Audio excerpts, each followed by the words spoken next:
roguelike is here, and it is absolutely brutal. The starter Pokemon, the routes, the items found, and encounters are all procedurally generated. You still have to fight 8 gym leaders, but you don't know which order you'll fight them, so you can't really rely on building their weaknesses as you go. Oh, and also your Pokemon die, and there's permadeath, meaning if you ever wipe out, it's game over. It may sound like a challenge, because it is. But as a self-proclaimed roguelike virtuoso, I wasn't going to let that stop me. I actually had so much faith in myself that I was willing to make a simple bet. If I can beat this game within 2 tries, I'll consider myself a winner and walk away with my metaphorical trophy held high. However, if I can't get the dub by my second win, I will walk into a random hair salon in Korea and dye my hair the color you chose. I mean, it's just a roguelike, it can't be that hard, right? But there's a pretty crucial fact that I accidentally left out. I don't know anything about Pokemon. So if you ever see me misunderstanding something or just getting a fact wrong, feel free to comment. It's okay, Scooch, I know you're barely starting off and are trying to learn the game I love. You are so cool and handsome, and I'm glad you're doing your best. The message will come across quite clear. So let's dive into Pokemon Emerald Rogue. This is gonna be great. Our run starts off like all runs do, choosing a funny gamer name and picking our starter. Since I have the luck of Sisyphus, my 3 choices were Lileep, which looks like a jar of demonetization, a Nidoran, which is relatively boring, and a Sableye, which I ended up choosing because he looks like a lil freak. Hey, bud. What's the matter? Oh, it's nothing. I've just been bored for years, and I don't know what to do on my phone. Years? How have you been bored for years? Well, the only game I play is the Notes app, and I've already ran out of things to write. Oh, like letters? No, words. I've literally wrote them all. Wow. Well, why don't you try playing today's sponsor, Raid Shadow Legends? I don't know. I only want to play something with good graphics. Well, lucky for you, Raid Shadow Legends has console-worthy graphics no matter what you play it on. But I don't think I can get into a game that has under 79 million players. Raid Shadow Legends has over 80 million players. That's more players than the entire NFL. By like a lot. Sorry, I'm just answering a text from work. Sometimes I just want to fight my boss. Well, you're not gonna believe this because Raid Shadow Legends has a ton of bosses that you could fight and best in combat. All of this is sounding a little too good to be true. Let me guess, it's gonna cost me an arm and a leg. The game is completely free to play. You can be playing right now. All you gotta do is download the game with the QR code on screen or the link in my description and choose your starter. I personally like Elhain, the Queen of Crits. She can even deal multiple hits if she just crits, which I like cause it rhymes. Wow, I'm sold. I guess I'll start playing next month. Next month? What do you mean? There's a Valentine's Day event happening right now. And get this, if you play the Valentine's Day minigames, you'll have a chance to win some epic in-game or real-life prizes. All you need to do to get involved is to download Raid Shadow Legends from the links below, copy your in-game player ID, and then head to raidlovequest.plarium.com. And if you download it using my link or the QR on the screen, you'll get unique bonuses equal to $35. Wow, Scooch, you should be getting paid for this. I know, buddy. I know. Download Raid Shadow Legends right now. Literally right now. Go get it. I was handed a few Pokeballs and then was sent on my merry way. Our first enemy encounter was with a Sableye. I kill him for EXP and continue trying to round out my party. We run into a level 1 Meowth immediately after and throw a Pokeball at him cause, well, he's level 1. Duh. After quickly naming him after a viewer who watched this live on Twitch, wink wink, I ran into a cast form, which with a little bit of weather can change from a normal type to a type more suited to beat up my opponent. We get an Apom who I love because just look at the little guy, he's just happy to participate and I totally dig his vibe, and then we beat up a few trainers and rob them for all the money they have. Money is incredibly helpful in this game because you could buy just about anything when you get to to a pit stop. After a little bit of grinding, we finally made our way into the first gym. Now, let's explain a fun feature in this game. Basically, every gym leader in this game comes with a hard level cap to ensure an even fight. So grinding is never really an issue since EXP gain is so rapid in order to keep the fights fair. The only problem is that every gym leader gets progressively harder as the game goes on, and you never really know what type of gym leader you're going to be facing until you're staring them in the eyes. Once we hit the level cap, I ran into the first gym leader ready to leave a grave in his wake. With my powerful team of Avengers level freaks, I checked the types and abilities of my Pokemon, and that's when I learned something pretty tragic. My starter, Sableye, a Pokemon that is supposed to be relatively fast, had stall, meaning no matter what his gremlin self did, he would attack last. But that wasn't even my biggest issue, because in looking at my team, I noticed that I had a dark ghost type Pokemon and 3 normal Pokemon. Getting a full and balanced team this early into a run was impossible, but I had about as much coverage as a T-Mobile sidekick in Papua New Guinea. Normal is a relatively okay type. I mean, sure, it doesn't do a lot of damage to just about anything, but it also only has one weakness: fighting. Sableye is a dark ghost, which isn't really too bad either. However, he will also be weak to fighting. So as long as the first gym leader wasn't a fighting type, I would be able to breeze my way by. What do you mean his name is Brawly?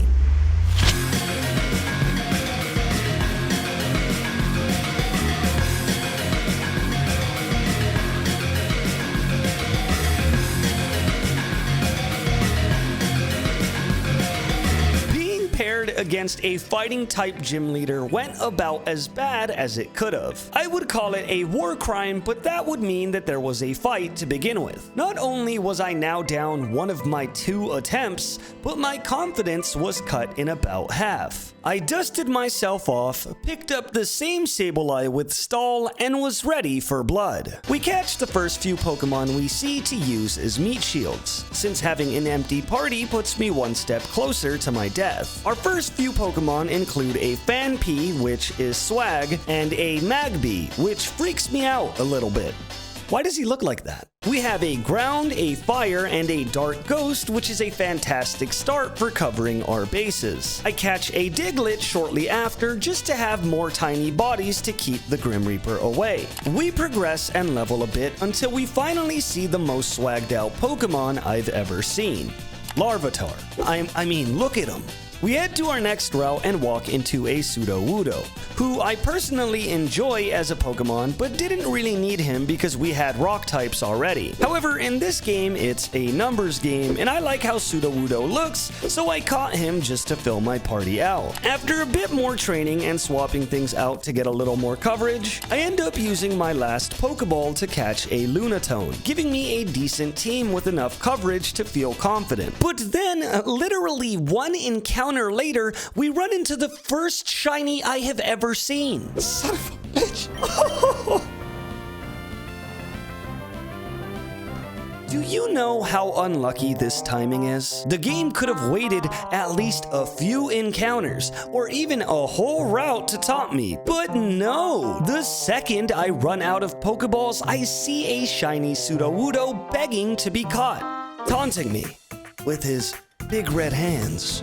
I didn't take it well, so I killed him. My team was starting to look better, covering even more of the food groups. We had rock, ground, fire, poison, just about everything kids need to grow big and strong. We hit a pit stop, buy some Pokeballs, and get ready for our first gym.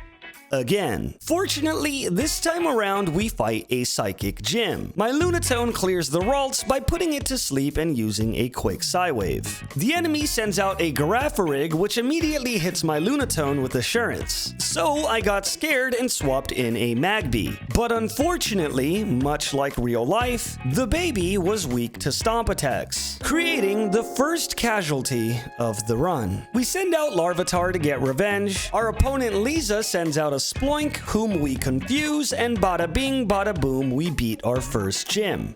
out of 8. The game full heals me and we immediately gun it to our next opponent. I catch a sentient pine cone to fill the baby-shaped hole in my heart and to also get a tank because why not? The whole first route we saw was basically all bugs, which was annoying because they kept poisoning my Sableye, but besides that, it wasn't too bad. The next route was just full of items, which is always a welcome addition cause I was kind of broke. We hit a pit stop immediately after and well, what do you know? Still broke. We sprint to our second gym leader with a decent party and get ready to just ruin his entire vibe. We face Norman, which is actually a clever name because if you zoom in right here, you could see it's a play on the word normal, which is his type. Don't worry about his name not having an L in it, I'll be giving that to him in a bit. He sends out Kangaskhan, which immediately starts treating my Lunatone like a goddamn Twizzler. I don't know why Bite is a dark type move, especially when I can do that in real life, but hey, I'm mixed, so it checks out. I swap to Sableye, who gets chewed out like a bad employee, and yet again, I'm forced to retreat. Is there anything she cannot chew? I finally send out a Pokemon that doesn't get blasted by Bite, and my coughing takes her out. Normal Man sends out a Stantler, which blasts me with a something beam. I don't know what it was because my face camera was blocking the first word. All I know is that it almost sent my Lilip to the garden in the sky. This was bugging me a bit, so I asked my girlfriend what move she thought it was, and she said it was a signal beam. So I guess it was a signal beam. Moving on. I send out my Larvitar in hopes of a better fight. I hit the Stantler with a Rock Slide because it hurts, but then Stantler hits Larvitar with a double edge, which flat out kills my Pokemon, but not without the flavor text saying it's not very effective. Sir? Yes, it was. Stantler dies to a life orb and we're down to our last fight. Now, this death actually made me lose sleep because Larvitar is actually such a cool little man. But I knew I had to keep pressing onward. It's what he would have wanted. I send out my coughing and 1v1 Norman's Apom via repetitive sludging. With 2 guys down and the blood of both a baby and a Chad on my hands, we get through the second gym. After our win, we get full healed and immediately run into a game show. Game shows are hilarious in this game because they can either bless your run or completely destroy any chances you have at winning. Fortunately, I didn't have to worry about feeling guilty if anything goes wrong, because I let my live viewers decide which side to choose. So if we ended up losing here and my hair ends up being a funky color, I could say it wasn't my fault. We take the 50-50 gamble and choose the right chest as per chat's wishes. It turned out to be the wrong choice, and you know what the host did? He set my starter Pokemon on fire. Can you imagine if Steve Harvey did this to a dog on The Price is Right? We choose right again for the second time in a row and actually win something. $10,000. Money in this game is important because rest stops can offer what you need. So this amount was actually going to make or break my run if I just spent it wisely. I was pretty stoked. I start my next vote on which side to choose, and immediately remember to tell the viewer of this video to subscribe so that you don't miss content like this one. We're full sending into challenge content and we have a ton of fun ideas, so ring the bell and watch the madness unfold. We choose left for round 3, and though I was riding the high of my newly found $10,000, I was reminded that this wasn't meant to be fun, so I lose $10,000. Now, the only thing I got out of this game show was my poor Sableye being set aflame. With one more round left and another vote, I was praying that I don't get something horrible, but we lucked out and won the last choice, giving us back the $10,000. I sprint out of there before this demon of a man does another cruel jest and jump into our next route. We find a Magikarp, which is pretty good in this game since leveling is so easy. Plus, our level cap right now was high enough to evolve him after a few fights. Our Pineco evolves into a Fortress, which is cool for 2 reasons. Number 1, the Pineco becomes a Steel type. Number 2, I forgot I even had a Pineco. So good, I'm glad you're here, bro. Afterwards, we run into a Lapras, which my chat emphasized repeatedly was pretty overpowered. overpowered. I happily caught it and realized that I was finally set up for success. Sure, I could have more types in my party, but in all honesty, the Pokemon I had were pretty powerful. Plus, we got the 3 Ts. We had a tank, a turtle, and a dude with enough trachea damage to scare away all the doctors within a 10-mile radius. There was only one thing that could hurt me now, and believe it or not, it wasn't a Pokemon type at all. It was a personal weakness. I'm talking about my need to gamble. We head into a pit stop and I noticed the dude who set my Sableye on fire. However, he had a proposition for me. He could charge me some money to trade one of my Pokemon for something random, or he could replace all of my Pokemon for free. Obviously, we know the right choice. I mean, I just caught my Lapras. But for some reason or another, I decided to let my live viewers vote. And because of it, we traded all of our Pokemon. Believe it or not, we actually got a whole bunch of garbage. Great. I had to really think on my feet here. I didn't have a lot of types in my party, but I still had $10,000 from that game show where my dog got set on fire. So I did the only logical thing I could. I went to a move teacher and spent thousands to turn my Arbok into the avatar. With my newly buffed elemental monster snake, I set off on my continued quest for glory. Immediately after this pit stop was our next gym battle. This time, we were facing Winona, a flying type gym leader. Fortunately, I taught my avatar Arbok Ice Fang, which dealt a decent amount of damage here. However, there was a problem. For some reason, Winona's Pokemon all had insane healing, meaning if I didn't one-shot them, they would slowly whittle me down until there was nothing left. My Ice Fang simply didn't have enough firepower to one-hit KO, so I searched my party and that's when I saw it.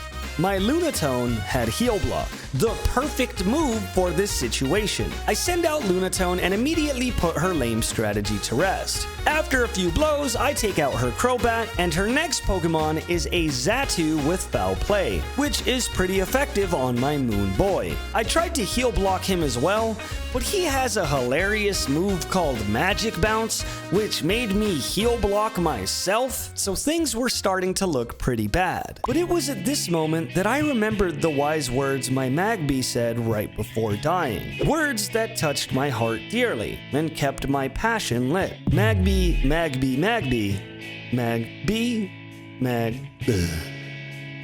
I sent out Sharpedo and hit Xatu with an Ice Fang, which nearly one-hit KO him. But Xatu heals nearly all of it back by my next turn. It didn't really matter though because it wasn't enough, and finally Xatu died. The next enemy was a Scyther, which is a flying bug type, meaning Ice Fang would probably be enough to send him to an early grave. But then I, being the absolute idiot that I am, decide to chance it and use my Ice Fang to kill him without healing. And that's when I very quickly learned that Scyther is pretty fast, and also quite lethal, adding my poor Sharpedo into the mass grave we've been building over time. I send out my Snake Avatar and hit Scyther with a Fire Fang, which does exactly what you think it would do to a bug. And finally, we get to her last Pokemon, a Murkrow, which I quickly murder with another Ice Fang. With another gym down and another early grave, we head to our 4th gym. I roam the next route and find nothing of value. Sure, there's a few Cubones roaming the land, but I quickly kill them to make sure the offspring don't run out of skulls to wear. We find nearly nothing worthy of replacing our beloved Sharpedo, but we do end up catching a Charmeleon for style points. I mean, come on, he's like the Pokemon. We do a bit of grinding and yada yada, but then we run into a trainer with fire-type Pokemon asking to battle. And being the absolute genius that I am, I send out my Ice-type Pokemon Pillow-Swine to get cold for literally no reason. My Charmeleon just kind of evolves over Pillow-Swine's grave, which go off, I guess, and we start our search for another 6th Pokemon. Fortunately, not too much later, we find a Sandslash who I personally think looks kind of cool. cool. So we catch him just to have another meat shield. Finally, on our next route, we have something that I've never seen before. A powerful Pokemon encounter. Surely a legendary Pokemon will be exactly what I need to round my team out. Catching him, however, wasn't going to be easy. I immediately notice lava and prepare myself for fighting a fire type. But then there's just this chick hanging out. And look at her. Her ass should not be here. She sends out a snow runt which beats the ass off of my sand slash, so I swap into a Hitmonlee. Hitmonlee kicks the snow runt, murdering it in cold blood, which was kind of cool. The next opponent is a Delibird, which Hitmonlee immediately murders with a high jump kick. And then a Dugong immediately after, which my Hitmonlee murders with a high jump kick. And here I was finally starting to experience hubris. If the formula isn't broken, why fix it? She sends out a Charizard, which I immediately try to high jump kick in the face. But that's because I completely forgot that he's part flying type. I sit there in a battle of brawn, and unfortunately my Hitmonlee is murdered. What a tragic world we live in. Thinking I can get a quick dub, I send out my Sand Slash to finish the job, and he too is murdered. I was now down to 4 Pokemon right before a battle with a possible god. I figured the only way to take out a Charizard was with another Charizard, so I sent out my own and finished the job. The trainer smiled at me and gave me all of her pocket change after our battle, but she didn't know the repercussions of her actions, and how greatly it was going to affect me in my life. I hated her, and to this day, I still do. I looked at the abysmal cast of Pokemon I had left, and prepared myself for a fire-based war. After doing so, I run into my first ever legendary, Entei, which I think is like a girl's dad? I don't know, I haven't seen that movie in forever. After a bloody back and forth, my Lunatone manages to get the Entei down to a pixel of health. Surely this Pokemon was now weak enough to be captured, right? But I was very, very, very, very wrong. It took me 13 attempts and all the healing items I had left to capture this hot dog. Nearly every Pokeball I had, every potion in my possession, and precious minutes of my life were wasted. But I didn't care, because I had a legendary. And in this moment, I felt unstoppable, even though I was down 2 Pokemon. We hit a pit stop with no potion shops in it, so I went to the move tutor to see what I can learn to round out my team. I spent a huge portion of my remaining gold trying to learn moves that could ready me for the road ahead. And once I felt comfortable, I stepped into the 4th gym ready for a war. There was a nurse in the entrance, but healing cost a little more than I had, and since I didn't have any healing items, I had to just go with the health I had left and rely on my gamer instinct to keep me alive. Sure, I had almost nothing to prepare me for whatever lay ahead, and sure, I wasn't able to visit a shop to even get anything helpful, but I had one thing that mattered more than anything else. I had heart. I walk up those stairs ready to see my opponent, and surely enough, it is a fucking water gym, which counters 2 of my strongest Pokemon. But you wanna know the funniest part? It was raining. My Entei gets a good hit in via hidden power. That's a weird sentence. But I make him retreat since I don't want my first legendary getting one-shotted. I sent out my Crobat immediately after, thinking I can use flying moves to hurt the Poliwrath. And you know what this guy does? He burns me. What? How? My Crobat clutches it out and wins a very painful 1v1, but not before getting down to 6 HP. Fortunately, I found exactly 1 milk in my pocket and got my Crobat a bit healthy again. My Crobat valiantly fights the Love Disc but gets too low for comfort, so I retreat and send out my Arbitar, which is an Arbok avatar. Fortunately, my Snake knows Thunderfang, which is very useful in this situation. After defeating the Love Disc, I face an enemy Quagsire.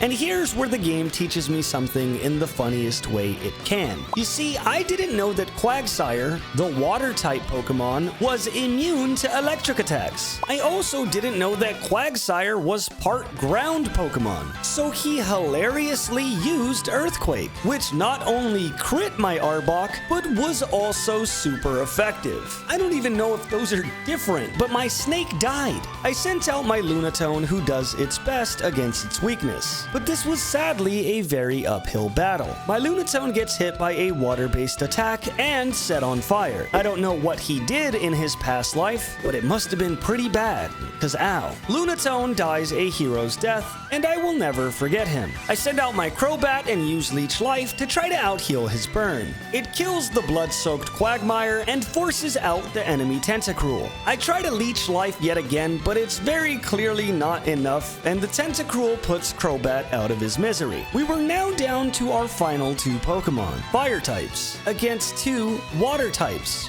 In the rain, Charizard uses Wing Attack to deal the little damage she could while staring down the Valley of Death. Though she does her best, Tentacruel kills my Charizard and gives her a new set of wings, Angel Wings.